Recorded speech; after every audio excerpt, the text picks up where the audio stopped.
Hi everyone, this is Dr. Nitin Chhoda and welcome to this episode of Ignition Time. Folks, I've been seeing a lot of comments from our viewers and subscribers about how all this extra stimulus is going to impact the long-term federal debt. Now, I'm going to be completely honest with you. I know this is a slightly boring subject, but I do think it's important for all our viewers and subscribers to understand. And I'm going to try and keep it as simple as I can for you so you understand the two sides of this situation. There are those who are in favor of massive stimulus. So there are those in favor of massive stimulus. And then there are those who are against massive stimulus. In this video, I'll give you both sides of the equation and I'll let you decide for yourself whether this massive stimulus is actually going to put us in a deeper hole or if it'll actually help us get out of the hole. Can increased spending get us out of the hole? On your screen, you'll see an article that was published by the Washington Post, and the headline reads, "The US federal debt to exceed the size of the economy even before the American Rescue Plan, the massive $1.9 trillion stimulus plan, is signed into law." And this was a finding from the CBO, the Congressional Budget Office. Now, folks, I want to be clear. The federal debt is not something that we can blame President Biden for. This federal debt has been building for a long time, and the federal debt actually grew under the Trump administration, in large part because of the significant tax cuts that were provided in 2017 to the richest amongst us. So the federal debt has been growing a long time, and it's not something that President Biden can resolve in 4 years, or for that matter, any president can resolve in 4 years. It will take us a while to get out of this. The fact is that the debt has been increasing consistently. Let me make it really simple for you. The federal debt of our country, of the United States of America, right now is close to $28 trillion at this moment in time. In other words, the US government spends more money than it takes in by way of income taxes. Keep in mind that the majority of the income the US government gets is through income taxes. I have done another video where I've talked about how the US government gets money and spends money. But for now, let's just understand that the income for the United States of America is much greater than the expenses of the United States of America. All the stimulus packages that have been passed so far. Remember, we've passed $4 trillion in stimulus so far. Keep in mind that the gross domestic product, the GDP of the United States, is $21 trillion. I want you to think about this. If we create $21 trillion of economic activity and our debt is $28 trillion and is projected to increase over the coming years. On top of that, we have the Biden $1.9 trillion stimulus plan. What does that tell you? That simply tells you that, in simple words, we are spending more money than we are taking in. Our income is much lower than our expenses. In fact, I should put expenses up there.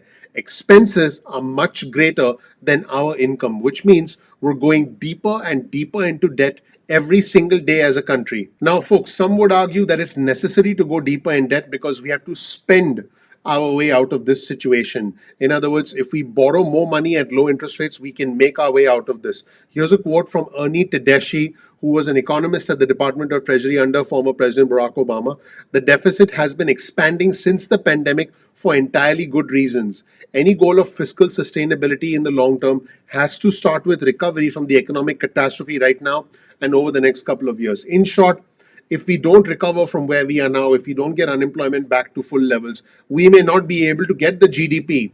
We may not be able to remain the world leader in GDP. Keep in mind, the United States of America at this moment in time is the world leader in terms of GDP. We have the most transactions, we spend the most money. If our GDP goes down and the GDP of China goes up, China becomes the biggest economy in the world and not the United States of America. And the way we get back to our full GDP is by getting back to full employment. The way we get back to full employment is by the federal government stepping in and providing more stimulus to help those who are unemployed at the time they are unemployed until they get their jobs back. Now, there is one interesting factor that can speed up our economic recovery, bring down unemployment rates, and boost our GDP, and that is the vaccine rollout. Yep, the vaccine rollout. The CBO projects that higher levels of vaccination will dramatically reduce the number of COVID cases, and then economic growth will return quickly back to normal as soon as the middle of 2021, according to the Congressional Budget Office.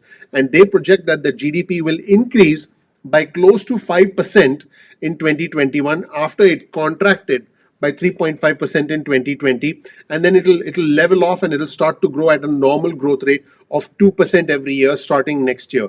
Let's hope this happens. A lot of this does indeed have to do with the vaccine rollout. Now, the CBO also projects that the unemployment rate, which was under 3% prior to the pandemic, comes back down to under 3% by 2024. The CBO is also projecting that the US government will start to get more income by way of individual income taxes, because keep in mind that by the way, you folks probably know this, that when you get unemployment income, it is taxable income. Now, when you go back to your job, it's taxable income. So guess what? When you're getting money, as when you're on unemployment, the federal government is still taxing you. When you go back to work, the federal government is still taxing you. One way or another, the federal government gets its income from you. So what the CBO is projecting, that in the next 2 or 3 years, they'll start to get income, the US government, as well as start to increase corporate tax rates, which is something that President Biden has already said that he's going to do. Now, the CBO does project that we will continue to have an annual deficit of $1.2 trillion every year, all the way from 2022 to 2031. What this means is that every year for the next 10 years, the US government is going to spend $1.2 trillion more per year than it takes in over the next 10 years. Now, folks, you've heard about normal $1.2 trillion deficits over the next 10 years. One thing's for sure, 2020 was not normal. The size of the US federal deficit in 2020 was a whopping $3.1 trillion. Yep, you heard that right.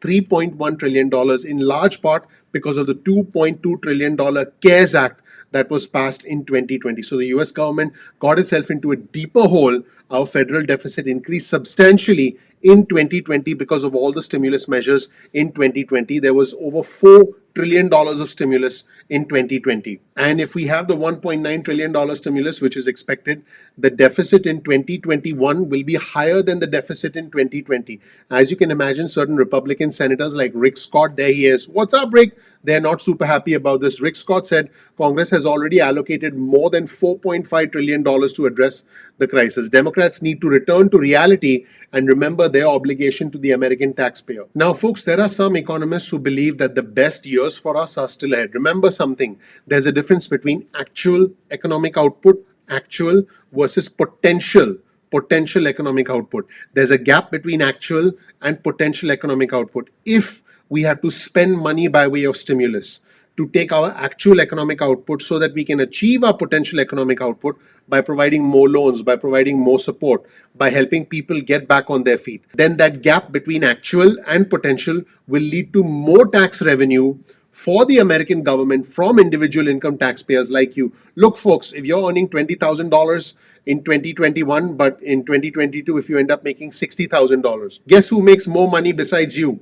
The US government, because you'll end up paying more taxes. So there are economists who talk about the difference between actual and potential. In fact, Joseph Stiglitz, who's a Nobel Prize winning economist at Columbia University, believes that deficit spending will help the country go from actual output to potential output, which is significantly greater than what we have now. He believes that a significant gap exists between the actual economic output and the potential economic output. Lawmakers should be focused on closing that gap in order to deal with unemployment and expand the economy, according to this economist. He said, deficit spending expands output and employment, which can generate more tax revenue.